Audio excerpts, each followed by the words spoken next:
अस्सलाम वालेकुम, कैसे हैं आप लोग? खैरियत से हैं? अभी जो स्टेट बैंक ऑफ इंडिया है ना, उसका नाम किसी ज़माने में इंपीरियल बैंक ऑफ इंडिया होता था और इंपीरियल बैंक ऑफ इंडिया की एक बिल्डिंग कराची में भी है।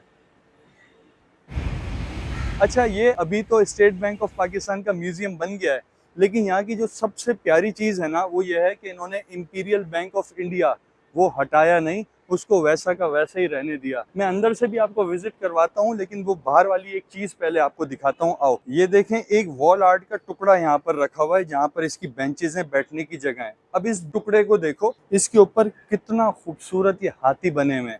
अच्छा, ये मेरी गट फीलिंग है। मेरी गट फीलिंग क्या है, ये इंपीरियल बैंक ऑफ इंडिया था, तो शायद यहाँ पर इसकी जो रिप्रेजेंटेशन होती होगी वो हाथियों से होती होगी, क्योंकि जहाँ भी वर्ड इंपीरियल यूज होता है ना, वहाँ पर हाथी दिखाए जाते हैं। लेकिन अब ये मत पूछना कि इंपीरियल लेदर साबुन पर तो हाथी नहीं था। अब मैं आपको म्यूजियम ये अंदर से दिखाता हूँ। इस म्यूजियम के अंदर रखी हुई कुछ इंतहाई इंटरेस्टिंग चीजें आपको दिखाता हूँ। आ जाओ, आ जाएं। अस्सलाम अस्सलाम वालेकुम। वालेकुम। Welcome to State Bank of Pakistan thank you museum. So much. मेरा नाम मोहम्मद अनस शाह है और मैं गैलरी ऑफिसर हूँ इधर। This is the brochure. जी बिल्कुल, ये आपके लिए बहुत हेल्पफुल रहेगा। ओके, जी सर। कुछ थोड़ा बहुत अगर इस बिल्डिंग के बारे में। बिल्कुल सर, मैं ज़रूर बताऊंगा। इस बिल्डिंग को 1920 के अंदर बनाया गया था, specifically for the imperial Bank of India. और अभी इसकी खास बात यह है कि 2011 के अंदर इसको पाकिस्तान का ओनली मॉनेटरी मनी म्यूजियम के तौर पे इनोग्रेट किया गया, जिसको इनोग्रेट डॉक्टर इशरत हुसैन साहब ने किया था। Imperial Bank of India basically India में 3 बैंक्स को मिलाकर बनाया था। Presidency of Bengal, presidency of Bombay, presidency of Madras. उन तीनों को मिलाकर इंपीरियल बैंक ऑफ इंडिया बनाया गया था। ये बिल्डिंग उस इंपीरियल बैंक की थी। कुछ इंटरेस्टिंग चीज़ों से अगर हम स्टार्ट करें, बिल्कुल। So please. हम सबसे पहली गैलरी से शुरू करते हैं, जो हमारी गवर्नर्स गैलरी है, जिसमें आपको स्टेट बैंक ऑफ पाकिस्तान के गवर्नर्स के प्रोफाइल मिलेंगे। आ जाएं जी, प्लीज देखते हैं। Okay, it's a beautiful gallery. बिल्कुल सर, ये जाहिद हुसैन साहब से ये गैलरी स्टार्ट है, ओके, जिसमें स्टेट बैंक ऑफ पाकिस्तान के सबसे पहले गवर्नर अपॉइंट किए गए थे, मिस्टर जाहिद हुसैन। ओके। ये उनका ऑफिस का फर्नीचर जो है, अच्छा अनस भाई, ये ओरिजिनल फर्नीचर है या रेप्लिका है? ये सर ओरिजिनल फर्नीचर है। उनके अपने ही ऑफिस में इस्तेमाल किया जाता था। टेलीफोन है, टेबल क्लॉक्स हैं, ये ये सब। टेलीफोन भी ओरिजिनल है उसी बिल्कुल टाइम सर। का, और ये घड़ी भी ओरिजिनल है बिल्कुल, उसी ये टेबल टाइम की। क्लॉक भी इसकी ओरिजिनल है, उनके ऑफिस में इस्तेमाल की जाने वाली। और ये रहा जाहिद हुसैन साहब का बहुत खूबसूरत सा बस्ट।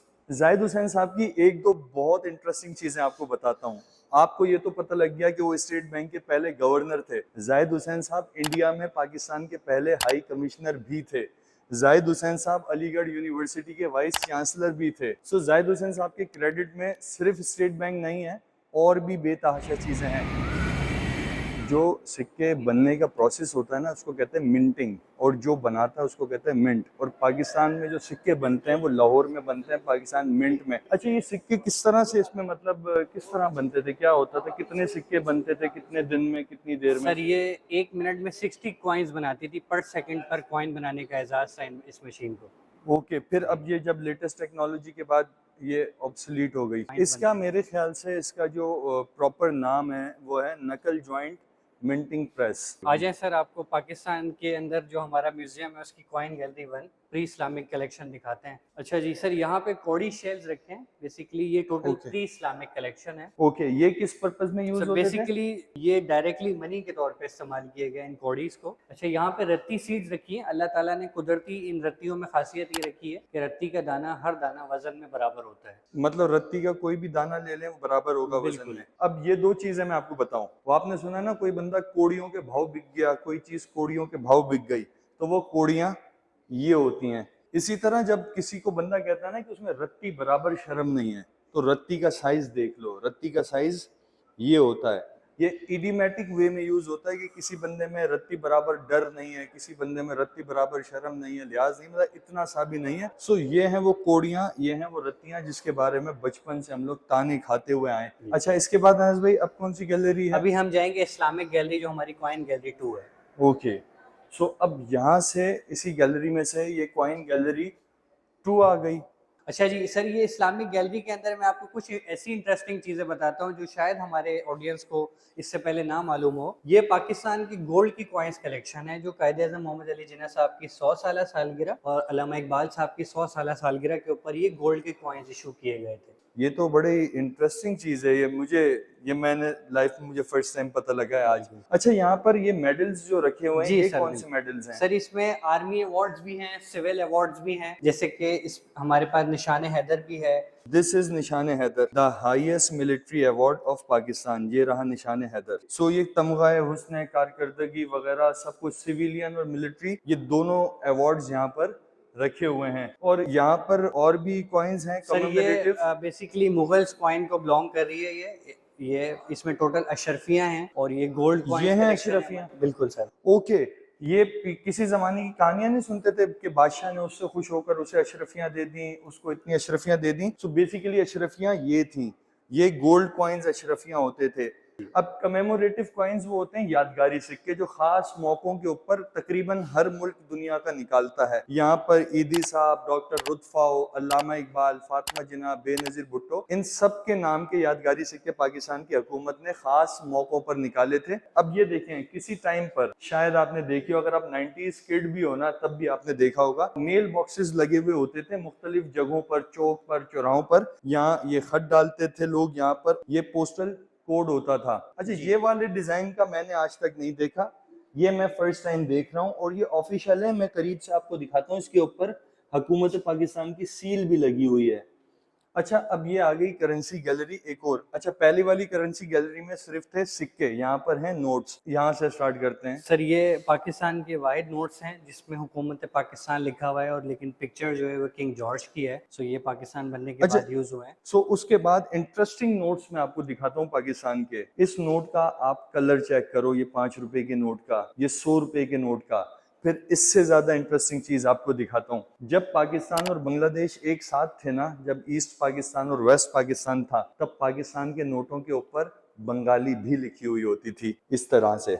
ये 500 रुपए के नोट के ऊपर बंगाली लिखी हुई है, ये 50 रुपए के नोट के ऊपर बंगाली लिखी हुई है, ये 100 रुपए के नोट के ऊपर इंग्लिश के साथ बंगाली भी लिखी हुई है। बंगाली, और ये उर्दू, और ये इंग्लिश। बंगाली, इंग्लिश, उर्दू, इन 3 जबानों में पाकिस्तान के नोट्स होते थे जब तक पाकिस्तान और बांग्लादेश एक साथ रहते थे। और अनस भाई, और कोई नोट हो जिसकी?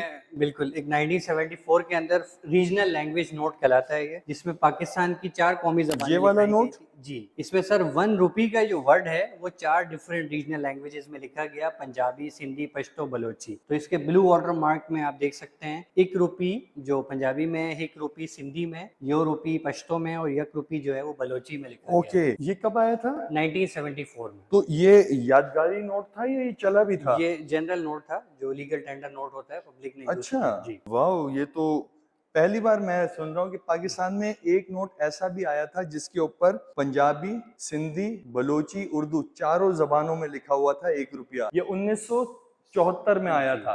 Quite interesting. अब ये वो नोट है जो हम सब ने तकरीबन यूज किए हुए होंगे, शायद 50 रुपीज का, 100 रुपीज का। अच्छा, पता है होता क्या है, लोग जो है प्रमोट करते हैं कि कॉइन्स को प्रमोट करते हैं। वजह ये होती है, कॉइन की होती है एज ज्यादा, नोट फट जाते हैं, खराब हो जाते हैं। कॉइन जब भी देखो, कभी एस्केवेशन हुई है ना कहीं पर, कोई पुरानी सिविलाइजेशन, तो उनके सिक्के मिले, उनके नोट नहीं मिले। सो इस वजह से लोग चाहते हैं, जो प्रमोट करते हैं एनवायरनमेंट वगैरह को, वो कहते हैं कि आप कॉइन्स के ऊपर फोकस रखो, आप नोटों के ऊपर से अपना फोकस। ये जंग का सामान है सर, ये प्राइस बॉन्ड जो होता है, जो हमारी पाकिस्तानी पब्लिक ने प्राइस बॉन्ड यूज करते हैं, स्टिल दे आर यूजिंग। सो इसका पुराना प्रोसेस होता था, इनामी रकम किस तरह से लोगों की जो निकलती थी, visually impaired specially abled child जो होते हैं उनको बुलाया जाता था, एंड दे टुक 1 ब्रेक। इस तरह से हर ड्रम में से एक ब्रेक निकालते थे। अच्छा, मतलब ये मैं इसको शेक कर दूं? बिल्कुल करें।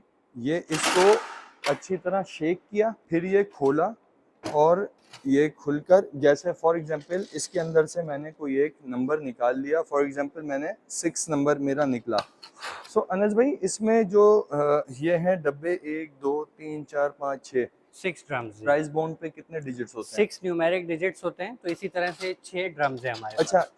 एक इसी तरह से वो बच्चे जो देख नहीं सकते, एक बच्चे ने आकर इसको अच्छी तरीके से शेक किया, इसमें से एक निकाला, इसमें से, इसमें से, उसमें से, फिर आखिर में जो पूरा 6 डिजिट बनेंगे, वो विनर होता था उस प्राइस बॉन्ड का। अब तो मेरे ख्याल से टेक्नोलॉजी पे चला गया है, अब इस तरह से नहीं होता। अच्छा अनिस भाई, अब ये जो मशीनें हैं, ये किस चीज की मशीनें हैं? सर, ये पुराने दौर में इन मशीनों से करेंसी नोट्स को प्रिंट किया जाता था, और ये वो मशीन्स हैं जो करेंसी नोट्स को डीफेस करने की होती थी। और सर ओके। एक इंटरेस्टिंग सी मशीन आपको दिखाता हूँ जो हमारे पास श्रेडिंग मशीन कहलाती है। ये मशीन कम, वो पुराने जमाने वाला पियानो ज्यादा लग रही है। बिल्कुल सर, ये मशीन जो थी, जो करेंसी नोट्स हैं उनको सॉर्टिंग मशीन, सॉर्टिंग के लिए भी काम आती थी, और ये फॉर्म ऑफ अच्छा, इसको श्रेडिंग में भी थोड़ा थी। सा इजी करके बताएं, सॉर्टिंग मतलब? सर तरतीब लगा के फिर इस फॉर्म में श्रेड कर देती है, क्रश कर देती है। अच्छा, ये किन नोटों को करती है, जाली नोटों को? नहीं सर, हमारे जो ओरिजिनल नोट्स जो सॉइल्ड हो जाते हैं, ये उनको करती थी ओल्ड मैं प्रोसेस इसको में। थोड़ा सा इजी करके बताता हूँ। बिल्कुल। जो नोट खराब हो जाते हैं, बासी हो जाते हैं, फट जाते हैं, इस्तेमाल के काबिल नहीं रहते,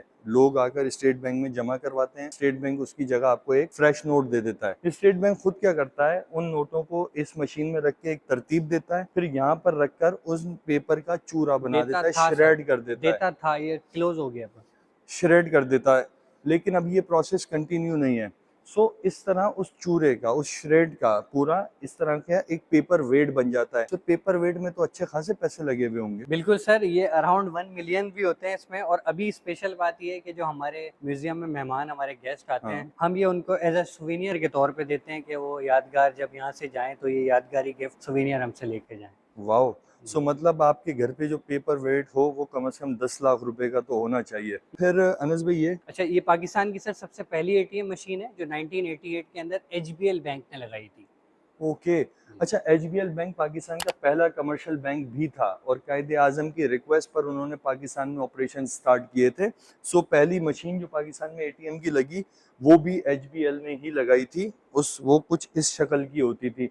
ये वैसे अपेरेंटली जो इसकी विजिबल वो दिखने में है ना, ये बहुत ज़्यादा इवॉल्व नहीं हुई एटीएम मशीन्स, ऑलमोस्ट मोर और लेस सेम ही है। अनस भाई, जैसे यहाँ पर एक आपने आर्ट वर्क भी लगाया हुआ है, तो सिर्फ पैसों से रिलेटेड ही कुछ है या आर्ट से रिलेटेड भी सर कुछ है? हमारे इस म्यूजियम में आर्ट से रिलेटेड काफ़ी चीज़ें हैं, पर आपको स्कल्पचर के बारे में बता देता हूँ। इसमें कुरान करीम लिखा हुआ है, पूरा मुकम्मल कुरान करीम आप इसके अंदर देख सकते हैं। और इस पे सूरह आले इमरान की आयत है, वातसिमू बिहब्लिल्लाहि जमीअन वला तफर्रकू। तो ये इस पे पूरी मुकम्मल वो इसकी सूरह आले इमरान की आयत है। और कुरान शरीफ जो है, इसके अंदर आप ऑडियंस को दिखा सकते हैं, मुकम्मल कुरान लिखा हुआ है। ये मुकम्मल कुरान जी लिखा हुआ है इसमें? जी। It's beautiful. ये गुलजी साहब का आर्ट जी। वर्क है। मैं आई एम स्पीचलेस। ये बहुत ज़्यादा खूबसूरत है, बहुत ही ज़्यादा खूबसूरत है। और ये आयत यहाँ से लिखी हुई है, ये वाओ, और ये आइन वातसिमू बिहब्लिल्लाहि जमीअन वला तफर्रकू, अल्लाह की रस्सी को मजबूती से थामे रखो और तफर्रुके में ना पड़ो। Well, it was nice seeing you, nice visiting this museum, और बहुत अच्छा लगा। Thank you so much for your time. Thank you so much Anas भाई। वेल, अगर आपको स्टेट बैंक का ये म्यूजियम विजिट करना है तो इसका एक सिंपल सा रूल है, आप अपना ओरिजिनल शनाख्ती कार्ड लेकर आएंगे, और यहाँ पर किसी भी किस्म की वीडियो बनाने की परमिशन नहीं है। अगर आपको वीडियो बनानी है तो you have to seek proper permission from museum, और आप एप्लीकेशन लिखें, ईमेल करें, वो मिल जाए। अगर वीडियो बनाने की परमिशन नहीं भी मिलती, एटलीस्ट विजिट दिस म्यूजियम। बहुत इंटरेस्टिंग जगह है। अल्लाह हाफिज़।